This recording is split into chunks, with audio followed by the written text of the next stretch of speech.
Hello বন্ধুরা, তোমরা সবাই কেমন আছো? আশা করি সকলেই খুব ভালো আছো আর আমিও ভীষণ ভালো আছি। তোমাদের আরেকবার পূজাস কিচেনে সকলকে স্বাগত। আজকে আরেকটি নতুন রেসিপি নিয়ে চলে এসেছি বন্ধুরা। সেটি হলো একটি মাছের রেসিপি, সেটি হলো পমফ্রেট মাছ। দারুণ লাগে খেতে, খুবই অসাধারণ একটি মাছ বলতে পারো। তোমরা যদি এভাবে রান্না করো, যারা ধরো এরকম মাছ পছন্দ করে না এই মাছটি, তারাও কিন্তু খুব ভালোই খাবে এরকম করে যদি তোমরা রান্না করো। গরম গরম ভাতের সাথে কিন্তু দারুণ লাগে। সেটি হলো সর্ষে পোস্ত পমফ্রেট। তাহলে চলো বন্ধুরা দেখে নাও। আমি রেসিপির সমস্ত উপকরণগুলি আমি আমার ডেসক্রিপশন বক্সে দিয়ে দেবো, তোমরা সবাই দেখে নেবে আমি কি কি নিয়েছি। দেখো বন্ধুরা, আমরা এখানে মাছ নিয়ে নিয়েছি। এখানে আমি 5টার মতো মাছ নিয়েছি, তোমরা বাড়িয়ে বা কমিয়ে নিতে পারো। আমি মিডিয়াম সাইজে নিয়েছি, তোমরা চাইলে বড়ও নিতে পারো। দেখো আমি এখানে মাছগুলিকে একটুখানি পেটের এখানে একটুখানি কেটে নিয়েছি, তাতে আমাদের ভালো মতো করে মশলা সব কিছু অ্যাবজর্ব করে। এবার মাছটিকে আমি ভালো মতো ধুয়ে পরিষ্কার করে নিয়ে নিয়েছি। এবার ম্যারিনেট করে নেবো। স্বাদ মতো নুন, হলুদ, আর দেবো একটুখানি কাশ্মীরি লঙ্কার গুঁড়ো, আর দেবো একটুখানি সরষের তেল দিয়ে খুব ভালো মতো করে এটিকে ম্যারিনেট করে 10 থেকে 15 মিনিটের জন্য রেখে দেবো। তারপর তোমরা নেক্সট স্টেপ দেখো।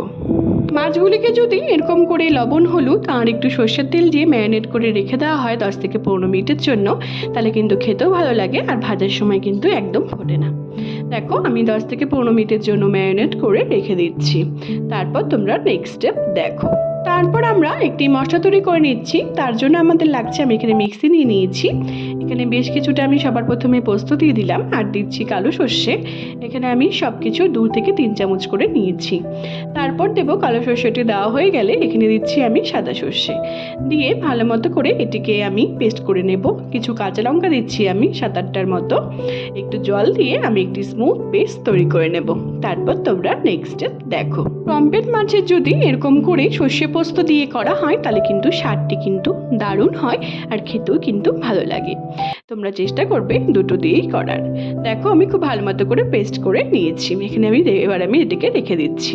তারপর আমাদের যা যা মশলা লাগছে আমি সব কিছু রেডি করে নিয়েছি। কাশ্মীরি লঙ্কার গুঁড়ো আর হলুদ গুঁড়ো, আর কিছু মশলা আমাদের লাগছে না। এখানে আমি জল দিয়ে একটি স্মুথ পেস্ট আমি করে রেখে দেবো। এরকম করে যদি মশলাটিকে আগের থেকে ভিজিয়ে রেখে দেওয়া হয় 10 থেকে 15 মিনিটের জন্য, তাহলে কিন্তু বাটা মশলার মতনই স্বাদ হয়। আর লাগছে আমাদের বেশ কিছুটা টমেটো কুচি আর ধনেপাতা কুচি, আর কিছু লাগছে না। তারপর আমরা এখানে গ্যাসে একটি কড়াই বসিয়ে দিয়েছি। আমি এখানে সরষের তেল দিয়ে দিলাম, মাস্টার্ড অয়েল। তেলটি যখন খুব ভালো মতো করে গরম হয়ে আসবে বন্ধুরা, তারপর যে আমরা মাছগুলিকে ম্যারিনেট করে রেখে দিয়েছিলাম সেই মাছগুলিকে আমি একটু লালটে লালটে করে ভেজে আমি তুলে নেব। তারপর তোমরা নেক্সট স্টেপ দেখো। মাছগুলিকে যদি এরকম করে ম্যারিনেট করে কিছুক্ষণ রেখে দেওয়ার পর মাছগুলি ভাজা হয় তাহলে কিন্তু দারুণ লাগে খেতে। দেখো আমি কিরকম করে ভাজছি, তোমরা চেষ্টা করবে এরকম করে ভেজে নেওয়ার। আমি দুটো দুটো করে ভেজেছি, না হলে অনেক সময় মাছগুলি ভেঙে যাওয়ার ভয় থাকবে। দেখো বন্ধুরা, আমি এরকম করে লালটে লালটে করে ভেজে দিয়েছি।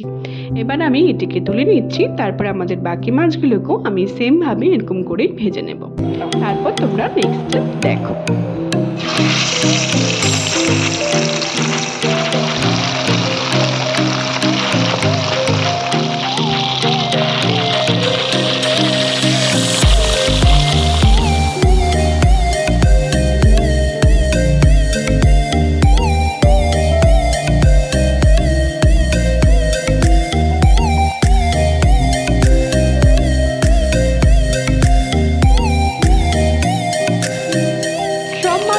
আমাদের ভাজা হয়ে গেছে। দেখো আমি সব মাছগুলিকে ভেজে আমি তুলে নিয়েছি। তোমরা চেষ্টা করবে বন্ধুরা এরকম করে অল্প অল্প করে মাছগুলিকে ভেজে তুলে নেওয়ার। তারপর আমরা ওই মাছ ভাজার তেলেই আমি কিছু কালো জিরে আর কাঁচা লঙ্কা ফোড়ন দিয়ে নিচ্ছি। যখন এটি খুব সুন্দর একটি গন্ধ বেরোবে, তারপর যে আমরা কিছু টমেটো কুচি কেটে রেখেছিলাম সেটাকে দিয়ে ভালো মতো করে নাড়াচাড়া করে বেশ কিছুক্ষণ ধরে এটিকে ভেজে নেব। তারপর তোমরা নেক্সট স্টেপ দেখো। এখানে আমি পরিমাণ মতো লবণ দিয়ে দিলাম, নুন দিয়ে দিচ্ছি। পরে আমরা নুন আর দেবো না, আমি প্রথমেই নুনটি দিয়ে দিলাম। তাহলে আমাদের টমেটোটাও খুব ভালো মতো করে মজে যাবে। তারপর যখন টমেটোটি খুব ভালো মতো করে মজে যাবে, ভাজা ভাজা হয়ে যাবে, তারপর আমরা যে গুঁড়ো মশলাটি গুলে রেখেছিলাম সেটিকে দিয়ে তেল ছেড়ে আসা অবধি এটিকে আমরা কষিয়ে নেব। তারপর তোমরা নেক্সট স্টেপ দেখো। পমফ্রেট মাছ যদি এরকম করে ভালো মতো করে টমেটো আর মশলাটি কষিয়ে নিয়ে এরকম করে রান্না করা হয় তাহলে কিন্তু দারুণ লাগে খেতে। যারা ধরো এই মাছ পছন্দ করে না, যারা খেতে চায় না, তারাও কিন্তু খুব ভালো মতনই খাবে। দেখো আমাদের মশলাটি খুব ভালো মতো করে কষে গেছে, তেল ছেড়ে এসছে। তারপর যে আমরা সর্ষে পোস্ত পেস্টটি করেছিলাম বন্ধুরা, সেটিকে দিয়েও ভালো মতো করে আমরা আবার কষিয়ে নেব। মিক্সিতে ধুয়ে আমি সামান্য একটু জল দিয়ে দিচ্ছি। সর্ষেটিকে যদি এরকম করে একটুখানি ভেজে কষিয়ে নিয়ে রান্না করা হয়, তাহলে কিন্তু যাদের ধরো সর্ষে খেলে অনেক সময় পেটের প্রবলেম হয়, তাহলে কিন্তু সেটা হবে না। তোমরা একবার ট্রাই করে দেখতে পারো। যখন মশলাটি আমাদের খুব ভালো মতো করে তেল ছেড়ে আসবে, কষে আসবে, তাহলে ভাববো আমাদের মশলাটি একদম তৈরি হয়ে গেছে। দেখো বন্ধুরা, আমাদের মশলাটি কিন্তু একদম তৈরি হয়ে গেছে, কত সুন্দর করে তেল ছেড়ে এসছে। তারপর আমরা এর মধ্যে পরিমাণ মতো আমি ঝোল অ্যাড করে দেবো। আমি এখানে ঝোলটি কম রাখবো বলে আমি কম জলই অ্যাড করলাম, তোমরা তোমাদের ইচ্ছে মতো ঝোল অ্যাড করতে পারো। যখন ঝোলটি অ্যাড করার পর খুব ভালো মতো করে ফুটে আসবে, তারপর যে আমরা মাছগুলিকে ভেজে রেখেছিলাম বন্ধুরা, সেগুলি এক এক করে আমি দিয়ে দিব। তারপর তোমরা নেক্সট স্টেপ দেখো। দেখো বন্ধুরা, আমরা সব মাছগুলিকে এক এক করে দিয়ে দিচ্ছি।